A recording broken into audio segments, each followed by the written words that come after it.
میرے پیارے نبی نے فرمایا التقویٰ ہا ہونا۔ جب انہوں نے یہ کہا تو اپنا ہاتھ کا اشارہ اس طرح سے سینے کے اوپر کیا کہ جو تقویٰ ہوتا ہے وہ یہاں ہوتا ہے، اس کا مطلب کہ اندر ہوتا ہے۔ اچھا، اس سے میں نے یہ سمجھا کہ تقویٰ دو قسم کا ہو سکتا ہے یا ہوتا ہے، کہ ایک تقویٰ وہ ہے جسے ہم ظاہراً دیکھ کر کہتے ہیں کہ یہ شخص بہت متقی ہے۔ جب ہم اس کو دیکھتے ہیں، اس کی داڑھی ہے، سر پہ ٹوپی ہے، شلوار ٹخنوں سے اوپر ہے، ہاتھ میں تسبیح ہے اور چہرہ نورانی ہے، تو ہم کہتے ہیں یہ ایک متقی شخص ہے، دیکھیں کتنا خوبصورت چہرہ ہے اس کا۔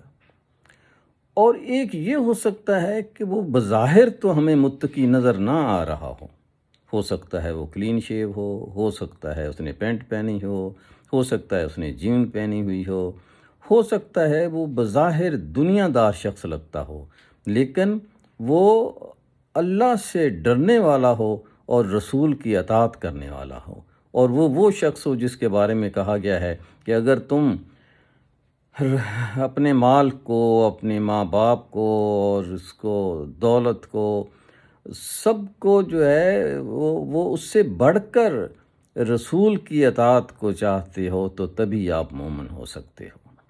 تو یہ جب مجھے تو بڑا اچھا لگا یہ کہ جب انہوں نے کہا کہ التقویٰ ہا ہونا، تو وہ لوگ جو ہمیں بظاہر لگتا ہے کہ یار یہ دنیا دار ہیں، تو مجھے وہ اچھے لگنے لگے کہ ہو سکتا ہے یا یہ مجھ سے اچھے ہوں۔ تو اس طرح سے کبھی بھی بظاہر دیکھ کر کسی کے بارے میں رائے نہیں قائم کرنی چاہیے۔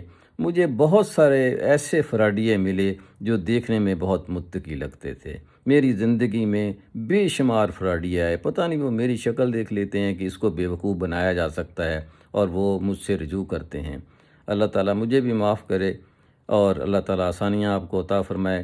میں چاہتا ہوں کہ ہم ایک دوسرے کی قدر کریں، اس کے ظاہر کو دیکھ کر نہیں، اس کی ایک چھپی ہوئی باطن کو دیکھ کر، تاکہ ضروری نہیں ہے کہ وہ کئی مرتبہ ایسا میرا تجربہ ہوا کہ وہ شخص جو ہے وہ اللہ کے پسندیدہ بندوں میں سے تھا۔